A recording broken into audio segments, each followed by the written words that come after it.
Hey everyone, welcome to Broadband Deployment News. So in Kendall County, Illinois, the county is partnering with a company called Pivot Tech to bring broadband to unserved locations, but also to locations that are already served by incumbents. Be right back with some more details.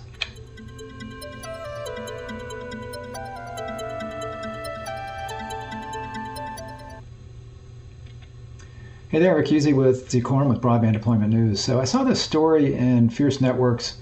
Community broadband scores win against smug Illinois incumbents. So you can tell they're already were not happy with the incumbents that were providing broadband in the county in Illinois. Again, that's Kendall County. So I want to look at the story and then also take a look at some of the small towns in Illinois where this would apply within the county of Kendall County. So you see here, this was Mountain Connect in Denver. So this was the trade show out in Denver, Mountain Connect, where I guess Fierce Network spoke with the folks from Kendall County, or maybe might have been a presentation, what they were covering there about what Kendall County and what Pivot Tech were doing together. So again, a public-private partnership where the county is putting up some resources, some money, maybe helping with some of the building, and then you've got the operator out there, Pivot Tech, that's going to be providing this, and starting out with just them running the network, and then as we'll see here in the story, they're talking about doing an open access network at some point. So you see here, Kendall County, Illinois wanted to deliver a better broadband experience to its residents, so it reached out to the local incumbent providers, which reacted with smugness and arrogance. So again, they were not happy with the incumbents, but they did reach out to them and I guess said, hey, you guys are already in this area or in adjacent areas, what do you want to do? And they were smug, I guess. The county was so put off by the incumbents that it instead pursued a public-private broadband partnership. Now, they could have done that, I guess, with the incumbents, but maybe the incumbents were not interested in that. Maybe the incumbents wanted to build it their way and run it their way and not build everywhere that the county wanted them to build, those kinds of things. So Kendall County, it says about 90 miles west of Chicago. It's one of the fastest growing counties in the U.S., but many of the county's residents have been dissatisfied with their selection of broadband providers, which include AT&T, Comcast, and Metronet. So the county decided to put out a request for an RFP for a private company to bring some broadband competition to the area. Now, it's going to depend on which areas they're talking about as to how much competition there is, because in some areas it's well served by Comcast and Metronet, and in other areas it's not served. So we'll have to see, how they prioritize this. Says they put out the RFP. Via the RFP process, the county selected Pivot Tech in August of last year to build a fiber network, and they've not built anything yet, so that's when they picked them, was last year, 2023, a year ago. Zach Bachman, a Kendall County board member and chairman of the Kendall County Commission, said before it embarked on the RFP process, the county had conversations with the incumbents. Those conversations were not fruitful at all. Bachman said the county was willing to work with the incumbents to improve broadband connectivity for residents, but their representatives were smug. So that's, again, I'd love to be in the meeting and have heard that, but not sure how smug they were or how that was, how they got that impression. It says they didn't come to being a partner. In this quote here, they said, no, we don't have a plan for baseline affordability. No, we won't connect your anchor institutions. We're doing our own thing. Bye. I don't think they said it quite like that, but I guess that's the impression that this Mr. Bachman got. So the county decided to do its own thing and issue an RFP. As far as financing the network, the first order of business was for Pivot Tech was to decide how they were going to do that. According to the company executives who spoke on a panel, they missed this part. So they spoke on a panel this week at Mountain Connect. The company looked at a variety of funding mechanisms, but ultimately devised a unique way to fund its project. Jim Cannon, CEO of Pivot Tech, said the company set up a nonprofit organization as the project company, which in turn offers a tax-free revenue bond. So they set up kind of a second company to do this as a not-for-profit, and then they have this tax-free bond that they can then do in that way. The bond is sold on the bond market by companies that offer mutual funds. The return on the bond are lower than some other investments, but they can be desirable to investors in higher tax brackets. So investors that are like, you know what, my portfolio is doing too well, I need something to balance that out, so they take something like this on. It's quite different than we're accustomed to normally, said Cannon. It's tax exempt. We're not paying taxes on running a network. Cannon said there's no risk at the county level. We're not asking the local community to do anything in terms of guaranteeing this money. Not asking for the county for money is important because incumbent providers don't like public-private broadband partnerships, nor do they like municipal broadband because, well, they just don't like new competition. But funding through a tax-free revenue bond not only thwarts objections from incumbent providers, it also has other benefits for the community. The nonprofit can use excess profits to either expand the network or return profits to subscribers to offset their bills. And I think part of what he's saying there is a lot of times on a municipal network, one of the objections, and it certainly would be, this would be put forward by the incumbents, and a lot of times the incumbents will set up little shell companies to act as if they are a community, like basically an interest group, an interest group that complains about the new municipal network, saying that, this is going to cost taxpayers money, it's not a good idea, the government can't run anything, those kinds of things. So in this case, it is a public-private partnership, plus they're doing it through this not-profit, so they're saying they're overcoming some of those objections. The county also received $15 million in government grants from Connect Illinois to funnel into the project in order to serve between 3,000 and 5,000 underserved and unserved residents in the county, which is good because as we look, we're going to see a lot of these areas in the county are unserved and underserved. So hopefully that's where the money will go. Bachman said the county had to help folks at Connect Illinois to understand the project because it was different than the usual grant application from service providers.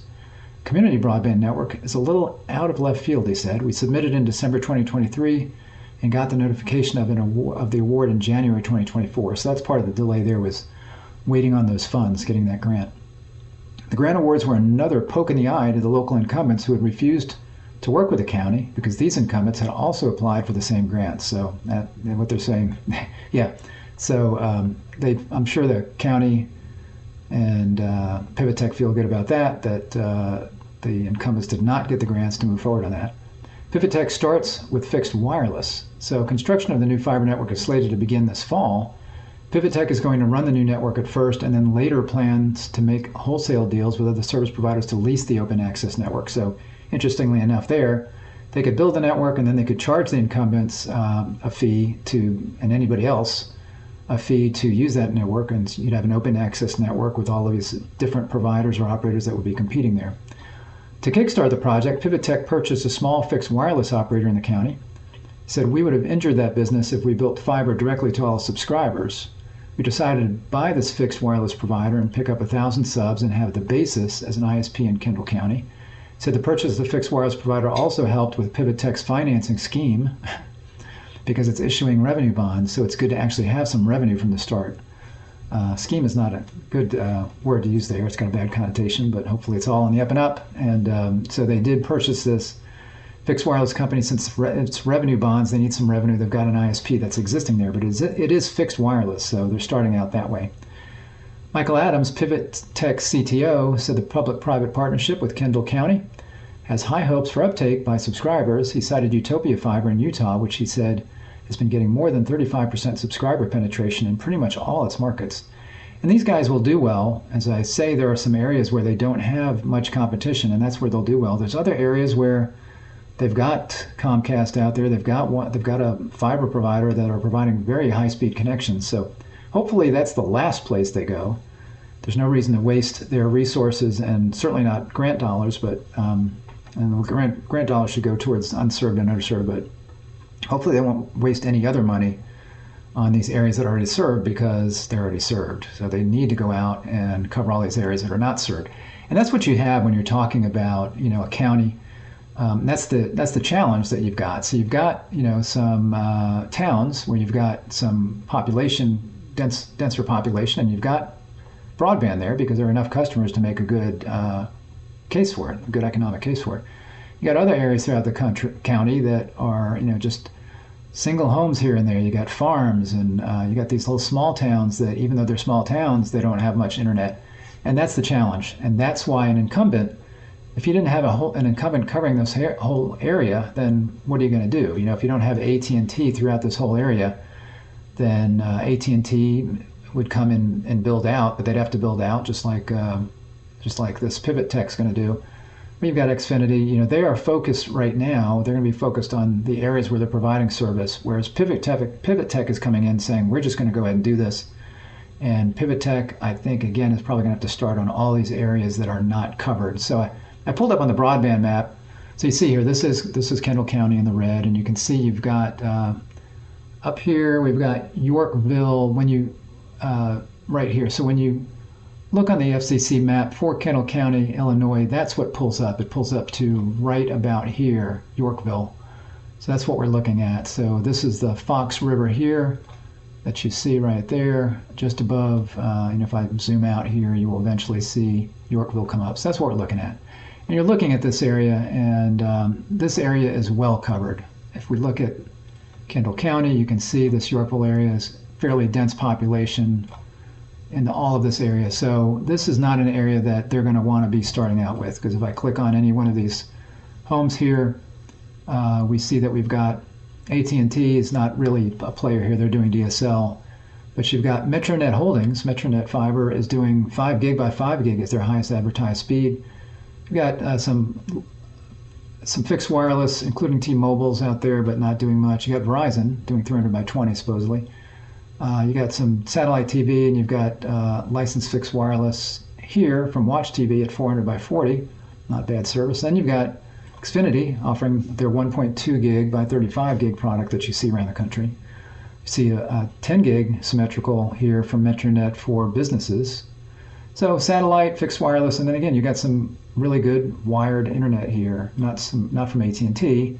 And AT&T, they're probably not going to come put fiber in here anytime soon, because they'd be competing against Xfinity and against Metronet. So they don't have any reason to come out here and try to put in fiber at this time. They have a hard time getting any uptake on that unless some of these providers, Xfinity or Metronet, are not providing good service.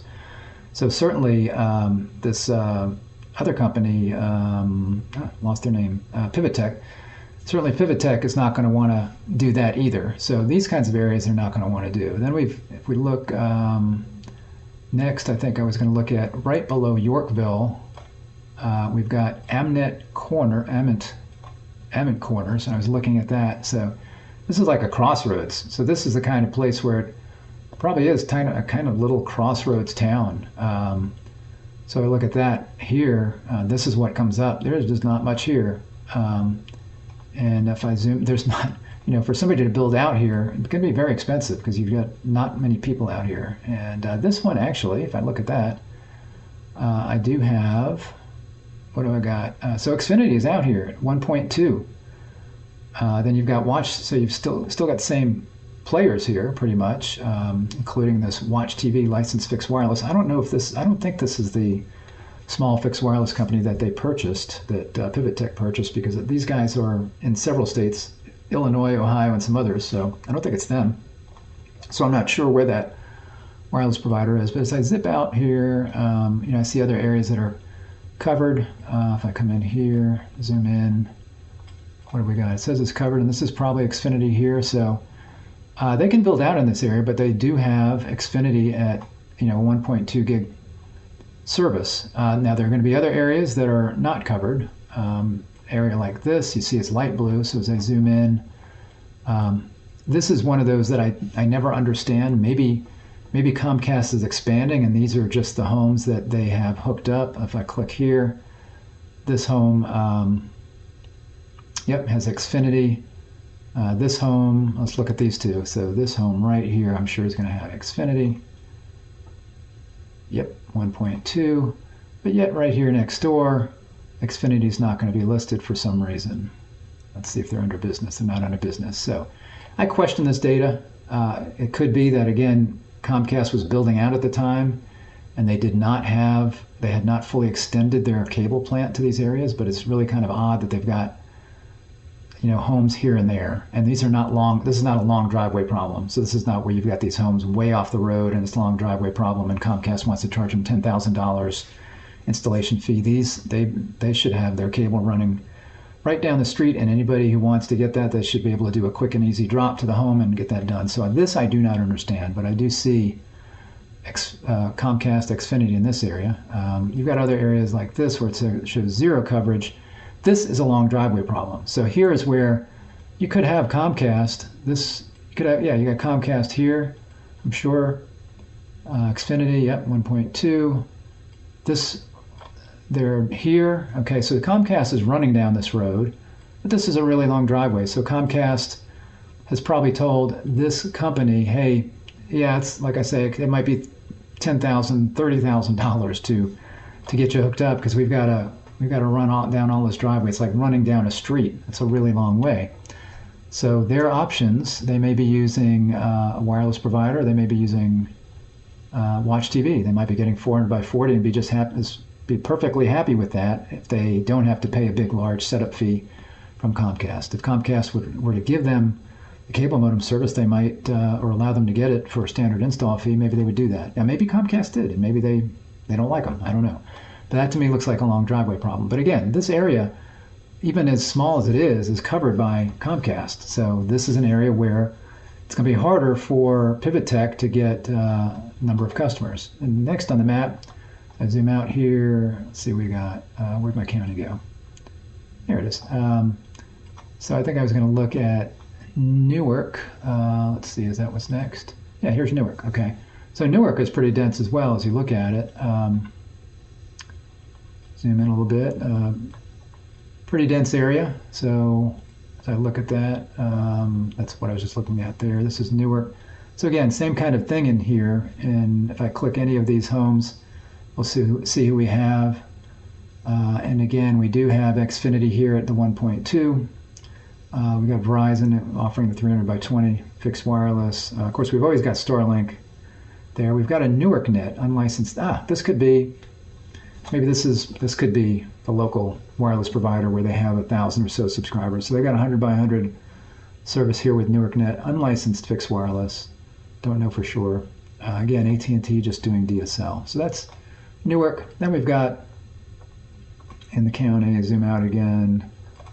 I was going to look at Helmar right here. You look at this area. This again is not dense at all. We've got a few homes and there's others out here. So if we look at that, this is Helmar. You can see immediately, I have this pulled up by the way, all the settings I have as all wired so that it would show me, even if you've got somebody that's reporting over 100 by 20 on fixed wireless, licensed or unlicensed, I didn't want that to show up as green. So I'm looking at all wired and you see that we've got red here. And any of these that I click on in this area, this is an area where Pivot Tech should go first. And that money that they got through the grant, this is where they should be applying that money. So you can see here you've got Rise Broadband, unlicensed fixed wireless 100 by 20. And this is a fixed wireless company that is around the country. They're not just here. Again, you've got the Watch TV service here. So that's the best service that you can get here. And again, you've got Starlink. And you've always got Viasat satellite as well. So not much going on here. Most areas are not covered and they all have the same service. So you can see there's a red. And then I go back again. I was going to look at one or two more. What do we have here? There's Helmar. I was going to look at, what is this? This is Platteville. A little more dense than the last one. Let's look at Platteville. So even though it's more dense, you still see this is another area that Pivot Tech's going to want to go to, so we don't have competition here. So again, I'm going to be seeing DSL from AT&T. Now here's another unlicensed fixed wireless, Clear Sky Systems, only 25 by 5 though. Again, you've got Newark net here, so if this is the local provider that they bought, again, these would be some customers that they would have, and probably a number of customers because again, this is they don't have much in the way of competition. They'd be competing with this 25 by 5 service here, and DSL, they should be way better than that. You got Verizon, licensed fixed wireless, so they've probably got some customers here. But again, you got the Watch TV, licensed fixed wireless 400 by 40. These guys seem to be in all of these areas. Now, it's been a little bit questionable on some of these wireless operators and what they're reporting on the broadband map, and do they really reach all of these areas, and do they really reach them with the speeds they're saying? So, that's always a question, although the FCC's been looking into that more closely. So hopefully the data that we have on the broadband map is correct. Now, this data we will see is as of December 31st, 2023. So that's when this data was provided by the internet service providers, all these guys that we're looking at right here. And what they provide is their maximum advertised speed, as well as whether their latency is 100 milliseconds or less round trip. I believe it's 100 milliseconds or less. So that is, again, where was I looking at there? So that was Platteville. And then the last location I wanted to look at is down here in the bottom of the county. Where'd my county go? Here it is. Lisbon, that's right. So if we look at Lisbon, looks like a few neighborhoods here. So let's take a look at what that looks like. Lisbon, again, similar. Not much going on here. Same thing, got Watch TV. Clear Sky Systems is here with the fairly slow fixed wireless. We don't have the Newark, whatever it was, there. And as I was scrolling around some of these, I was looking at some areas that did have, let me see if I can find one. I think it might have been, for example, as I was looking here, I found some farms and places where it's like, wow, they don't have service. What's going on there? And I think it was maybe because they were a farm or whatnot. Like in this case, no. This was, again, this is in a fairly dense area, but we've got this. This could be a business. But they don't show that they've got Xfinity available there. This, who knows what that is there. That's just got, again, fixed wireless and satellite, so not much going on there. So in certain areas you're going to have, because again, the way these counties are, you're going to have, areas outside where these incumbent providers, outside kind of the denser areas where they don't want to provide the service. They're getting the revenue from the denser areas, and for them it's an expense to go expand. And unless they can get grant funding to do that, they don't want to do it. Here, Pivot Tech is doing it in kind of this unique way by setting up this not-for-profit and issuing these bonds, these revenue bonds. So we'll see how that goes. And again, I certainly hope they apply the funding to the areas that need it most, these unserved and underserved areas that we're seeing in some of these areas in the counties that are between all of the dense areas. That's where the folks really need the internet. And then once they get all those places hooked up, then they can decide, you know what, now we're going to go get those smug incumbents and we're going to go ahead and overbuild the area with fiber and see if we can get some of their customers. But that's going to be expensive, and it's also going to be much less reward, much less chance of them getting subscribers unless you've got the incumbent providers that people are not happy with. And that could be maybe the price is too high or the service is bad. But one of the advantages the incumbents have, like a Comcast, is they can wait you out on pricing. So if you go in there with a low price, it's a national company, they've got all kinds of resources. They can say, you know what, in this little county right here, we're going to be competitive. We're going to go $10 below whatever they charge and make sure they don't take customers from us. And again, they also need to make sure they're providing good service as well. So the incumbents have a lot of strength there. And maybe that's why they're smug. So they're smug because they know, they need the county less than the county needs them, and that may be the reason for that. But they'll wind up losing. And some of these areas that didn't have service, they're not going to be able to get there first, so they're going to lose the advantage there. But they do have the areas that they hold, and those are going to be the areas that are going to be hard for Pivot Tech to make any kind of inroads in. All right, well, I appreciate you joining me today. If you found this interesting, if you give me a like on the video, I would like that. If you're not subscribed, click the subscribe button. Make sure the little bell is rung so you'll be notified when I'm live, and I will see you next time for Broadband Deployment News. Take care. Bye-bye.